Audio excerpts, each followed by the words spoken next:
Welcome to Earl Stewart on Cars with Earl and Nancy Stewart.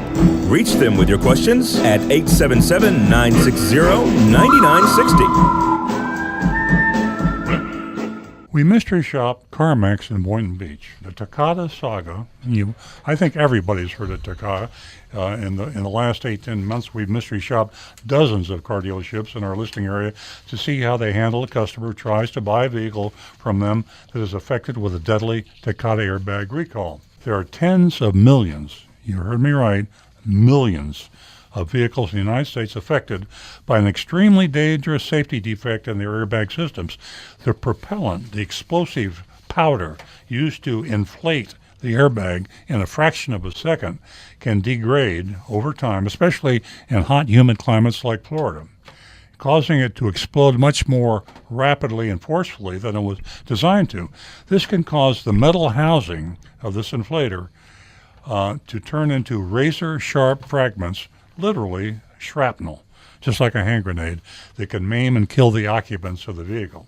New vehicle manufacturers have issued recalls to repair this defect, but the extent of the problem is so massive, there's no way for replacement parts to be made at a sufficient rate to fix them all. In fact, Takata is bankrupt now. It is really a struggle to build these replacement airbags. So these parts aren't available, leaving millions of drivers without a remedy and at risk for a life-threatening disaster. There are also millions of these affected used vehicles currently being offered for sale by car dealers and independent sellers. As you know, there is no law. This blows my mind.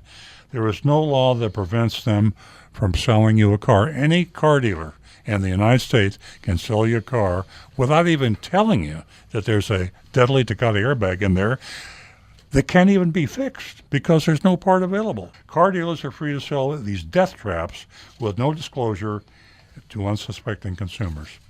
The depressing thing is, of the dozens of dealerships we've investigated, nearly all of them have failed the Takata test. The one glimmer of hope is that over the course of the last 18 months, it's become a little more difficult to find these killer cars in dealer inventories. We hope we're having an effect.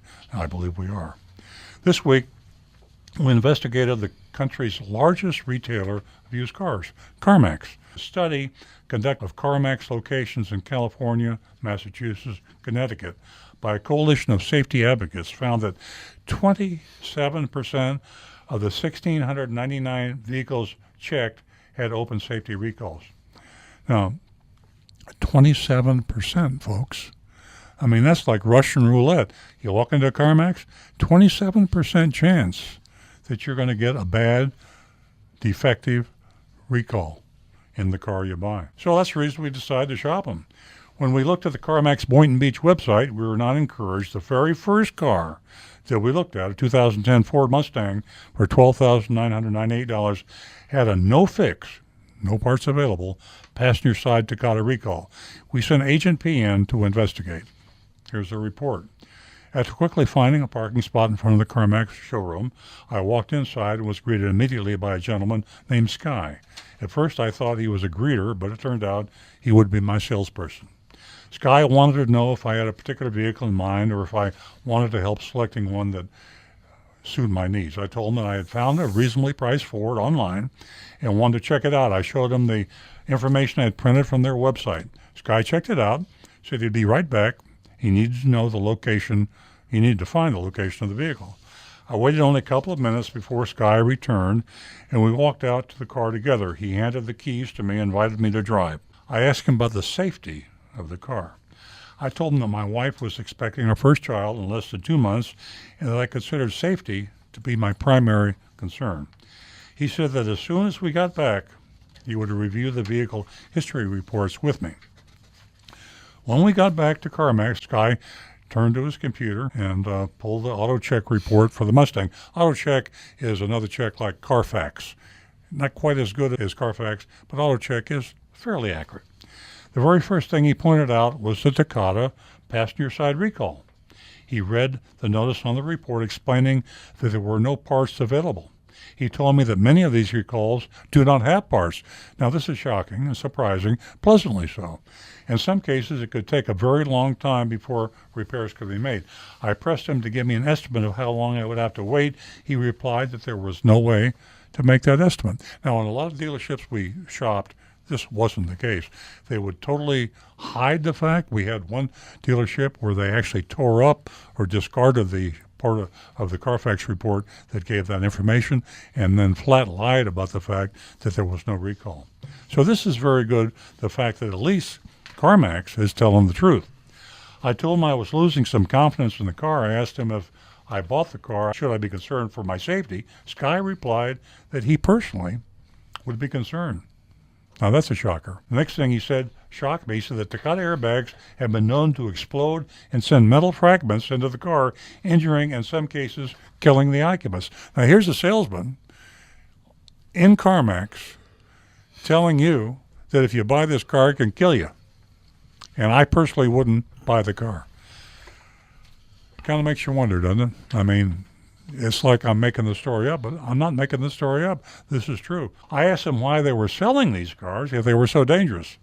He replied that the only way they can sell them is if the customers sign full disclosures stating that they were made aware of the recall, understands the risk, and agrees to get the repairs made as soon as the parts were available. Well, that's great for the company selling you the car because now they're legally absolved of any liability. It's a shame that they can be by a simple disclosure. And how the disclosure is made, varies tremendously from dealership to dealership. In this case, it was a very, very, very open, honest disclosure. In fact, it was so honest, it makes you wonder, why did they even have the car on the lot in the first place? Because nobody's going to buy a car after you were as honest as Sky was with this mystery shopper. Sky said that he assumed that I would want to find another vehicle to look at. I think it was a shocked expression on my face, but I told him no.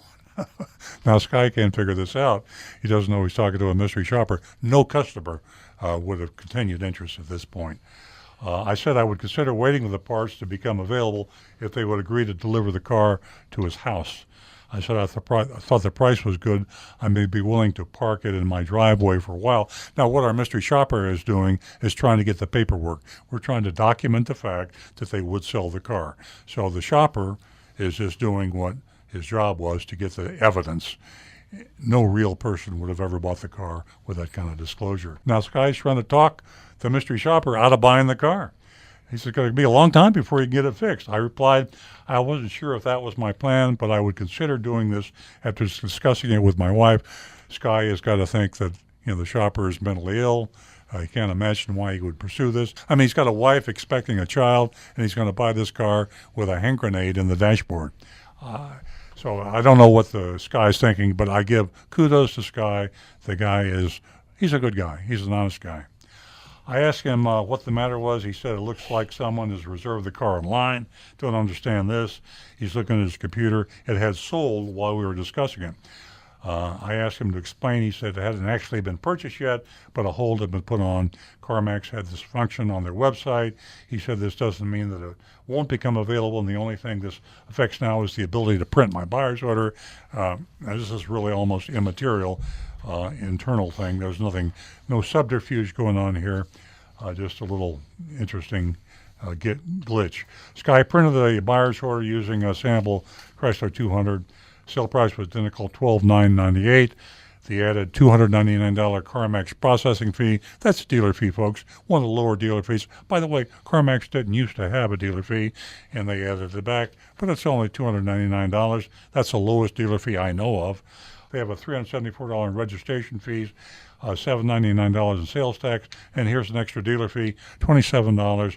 So really, for all, it's like $326 dealer fee, still low. Out the door price was $14,550. I thanked him and left.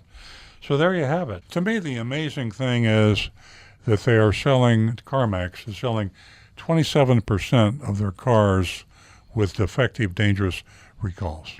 27%. CarMax sells about 1 million used cars a year. Now that's 270,000 cars a year. I divided that out, and it works out to be how many cars per day? 740. Yeah. So think about it, folks. CarMax is selling 740. Staggering. Yeah. Every day. But that's a lot of dangerous cars being sold. And CarMax, they have a huge exposure because they're the largest. And the regulators are giving them a pass. The legislators are giving them a pass. Everybody's given the car dealers a pass to sell dangerous cars.